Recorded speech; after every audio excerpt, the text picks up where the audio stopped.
Hello, everybody. Scott Golden here with the NWA review for the 4th of October 2022. NWA Power returns, and as mentioned, I've been away, but hopefully getting back to more regular content and in the next little while here, at least for the next couple of months. Move coming. Don't know when. Anyway, NWA Power immediately starts with Odinson and Flip Gordon.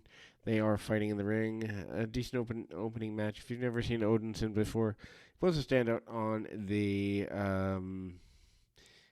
Florida Indies years ago, also with Evolve and that family of promotions. Obviously, the Clash of Styles is here.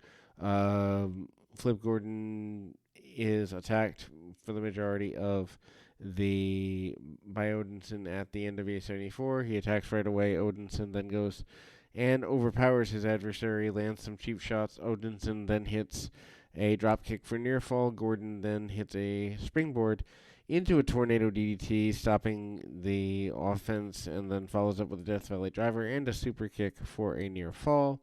Gordon then goes to the top rope and misses a 450 splash before Odinson hits a running uppercut and a protoplex for a near fall. Hits pounce and Gordon gets the pinfall. Nick Aldis runs away after the match, and Gordon then follows up the attack. Aldis then goes back to the podium and claims that Odinson is trying to get special favors from Billy Corgan and the rest of the NWA officials. Aldis then promises that Odinson is going to find out what it meant to fight someone at his level eventually, insinuating himself. Joe Galli was with the NWA champion Trevor Murdoch and asked about Tyrus and Matt Cardona facing him at hard times. Number 3, he didn't care about who that was, and he'd face whoever. He's going to beat everyone. Gemicide's backstage with May Valentine, and notably doesn't have any face paint on. Then talks about how she's going to be in the title picture when she beat the NWA champion Camille in a non-title match. EC3 defeats Trax. The match is not great. EC3 is supposed to kind of come off as the star here, but that doesn't happen. Galli explained that Trax is called that because he figuratively lived on both sides of the tracks. What a dumb way to get a name. EC3 hits a lariat and an exploder. Trax gets up and lands a few strikes, and then EC3 laughs at him. He hits the TKO into the knee and then locks on the purpose for submission. This does not come off well. EC3 goes to the podium. Kyle Davis asks him about his fight with Tom Latimer, and EC3 claims he's scored a victory after victory after victory. Latimer comes out and challenges him. EC3 accepted the Hard Times 3 challenge.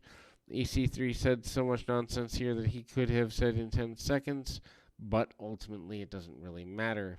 NWA Women's Champion Camille defeats Gemicide in non-title match. Gemicide hits a bunch of strikes early and misses a Yakuza kick for her trouble. That sends Camille into control and gets a leg trap in the ropes. Camille then slams her knee into the mat and goes after her pretty aggressively. Camille hits a gut wrench suplex for another 1 count and continues to take out Gemicide. Gemicide hits a kick to Camille's thighs and then breaks things up with an axe handle attempt. Gemicide then hits the belly-to-belly suplex for a 2 count, follows up with a Shining Wizard for another 2 count. End comes when she misses the Vader bomb and gets nailed with a spear on Camille for the pin. Fixtures are with May Valentine and Wrecking Ball yelled ho like Hacksaw Duggan generally would. Bradley cuts him off and says that's copyrighted, which was funny. They announced on an upcoming NWA USA show, Wrecking Ball claimed he got Mutter, Luger, Vader, and the Midnight Express as his guest. That would be difficult since some of those are no longer among the living. NWA USA highlights aired Bully Ray beating Jamie Stanley. Black Jeeves and Tyrus are out next, and they're with May Valentine.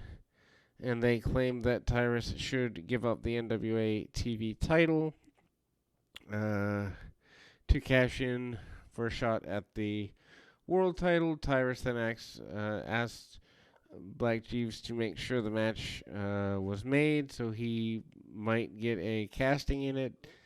Since the main event already has been announced, this obviously doesn't work out very well. The team of OGK and Rhett Titus defeat the tag team champions Lava Rebellion and Damien 666.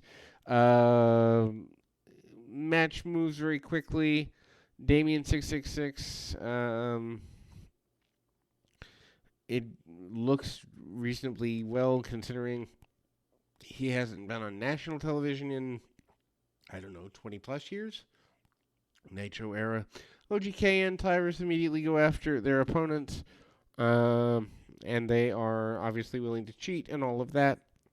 Live Rebellion gets some heat on Tyrus for the first couple of minutes, manages to hit a belly-to-back suplex on Mecha Wolf, and then tag out to Mike Bennett. Bennett comes in, goes after Beast of 666, hits the clothesline and some chops and a spine buster and a Death Valley driver, breaks down into everybody in the ring. Tope by 666 hitting Bennett with it. Goes for the mist on Taven, but Tyrus blocks the mist with his hand over his mouth, over the mouth of Davian before locking on short arm scissors for the submission. Overall, love the NWA still, even after a couple of months away. It's a wrestling show, and those are rare these days in the U.S. We'll be back with more right after this.